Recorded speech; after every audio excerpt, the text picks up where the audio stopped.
விடுதலை சிறுத்தை கட்சிகள் எவ்வளவோ போராடி போராடி 8 இடங்களில் பெற்றிருக்கிறாங்க. அது ஒரு அங்கீகரிக்கப்பட்ட கட்சியா இருக்குது. அங்கீகாரம் இல்லாத ஒரு கட்சிக்கு அதிக இடம் கொடுத்திருக்கிறாங்க. இதுதான் திமுக. அனைத்து இந்திய அண்ணா திராவிட முன்னேற்ற கழகம் நம்முடைய கூட்டணி கட்சியினுடைய தலைவர்களை அழைத்து பேச்சுவார்த்தை நடத்தி எந்தெந்த தொகுதியில் எந்தெந்த கட்சியை போட்டியிடும் என்ற பேசி ஒருமித்த கருத்தோட இன்றைய தினம் நாம் வெளியிட்டிருக்கிறோம்.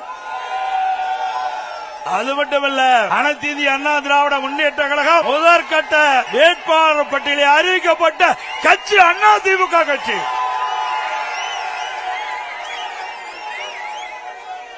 முதற்கட்டமாக போட்டியிடுகின்ற வேட்பாளர் 23 பேர் அடங்கிய பட்டியலை நாம் அறிவித்திருக்கிறோம்.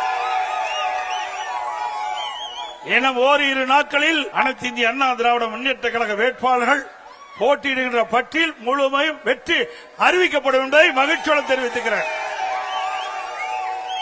திமுகவுடைய நிலை என்ன?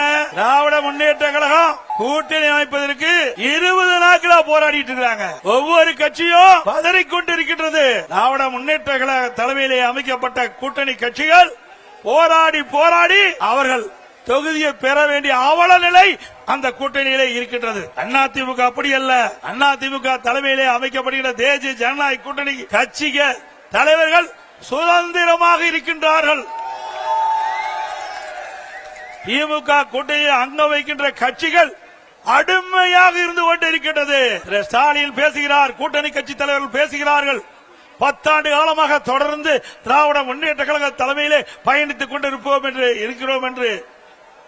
ஆக 10 ஆண்டு காலம் திராவிட முன்னேற்ற கழகத்திற்கு அடிமையாக இருந்து கொண்டிருக்கின்றீர்கள். இப்படி அடிமையாக இருந்த காரணத்தினால்தான் 2021 சட்டமன்ற பொதுத் தேர்தலில் திராவிட முன்னேற்ற கழக தலைமையிலே அமைக்கப்பட்ட கூட்டணிக்கு ஒதுக்கப்பட்ட இடத்தை விட குறைவான இடத்தை பெற்றிருக்கின்றீர்கள். ஆக திராவிட முன்னேற்ற கழக தலைமையிலே அமைக்கப்பட்ட கூட்டணி கட்சி சேர்ந்த தலைவர்களை எண்ணி பார்க்க வேண்டும். உங்களிடத்திலே திராவிட முன்னேற்ற கழகத்திற்கு ஆட்சி அதிகாரம் இருக்கின்ற போது திராவிட முன்னேற்ற கழக ஆட்சியை புகழ்ந்து பாட வேண்டும் என்று உங்களை பயன்படுத்திக் கொண்டார்கள். ஆனால் தேர்தல் வருகின்ற பொழுது உங்களுக்கு தகுந்த அந்தஸ்தை கொடுக்காத கட்சி திராவிட முன்னேற்ற கழக கட்சி. கம்யூனிஸ்ட் கட்சியை சேர்ந்தவர்கள் போராடி போராடி பார்த்தார்கள். அவருடைய கட்சியுடைய நிர்வாகிகள் கூட்டத்தை கூட்டி பார்த்தார்கள். எவ்வளவோ முயற்சி செய்தார்கள். ஆனால் கடந்த தேர்தலில் போட்டியிட்ட தொகுதியை விட குறைவான தொகுதியைத்தான் பெற்றிருக்கின்றார்கள். அதே போல திருமாவளவன் விடுதலை சிறுத்தை கட்சிகள், திருமாவளவன் தலைமையில் இருக்கின்ற விடுதலை சிறுத்தை கட்சி எவ்வளவோ போராடி போராடி 8 இடங்களில் பெற்றிருக்கிறாங்க. அது ஒரு அங்கீகரிக்கப்பட்ட கட்சியா இருக்குது. அங்கீகாரம் இல்லாத ஒரு கட்சிக்கு அதிக இடம் கொடுத்திருக்கிறாங்க. இதுதான் திமுக. புரிந்து கொள்ளுங்கள். திராவிட முன்னேற்ற கழக தலைமையிலே அமைந்துள்ள கூட்டணிகள் இனியாவது உணர்ந்து கொள்ளுங்கள். திராவிட முன்னேற்ற கழகத்தை நம்பியவர்கள் நடு ரோட்டிலே விட்டு விடுவார்கள்.